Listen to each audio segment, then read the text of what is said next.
In today's video, I'm going to teach you how to create a HubSpot sales dashboard that your reps will actually use. The goal is to build a dashboard that not only looks great, but functionally supports your sales team's needs, making it an essential tool for them.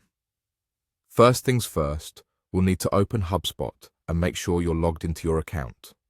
Once you're securely logged in, you'll be able to access all the features and tools necessary for building your sales dashboard. If you encounter any issues logging in, double-check your credentials or reach out to support for assistance. Now, direct your attention to the top menu and navigate to what's known as the Trial Guide. This is a treasure trove of resources designed to help you kick off your form-building process. Take a moment here to browse through the available materials so you have a strong understanding of what can be integrated into your dashboard for maximum impact. After you've familiarized yourself with the resources, we're ready to actually start creating the dashboard. You'll want to head back over to your HubSpot homepage. From here, locate and click on Reporting. This is your stepping stone to your dashboards. Once you're in the reporting area, the Dashboards option will become visible.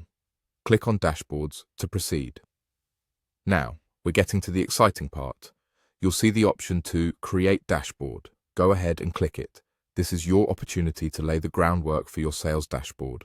When prompted, you'll need to select the option for a new dashboard. Naming your dashboard is the next step.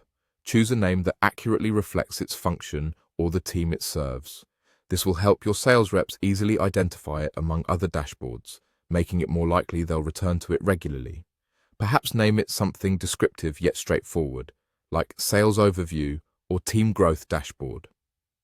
Once you've landed on a name, click Create Dashboard. There you have it. Your dashboard has been created and you're ready to start customizing it with the specific reports and analytics your sales team relies on. Make sure to continually update the dashboard with the latest metrics and visuals to keep it relevant and valuable for your team. Regular interaction and feedback from them can give you insights into further refinement, ensuring the dashboard remains an indispensable tool they'll turn to day after day. Thank you for watching, and I hope this guide has made it easier for you to create a meaningful and practical HubSpot sales dashboard.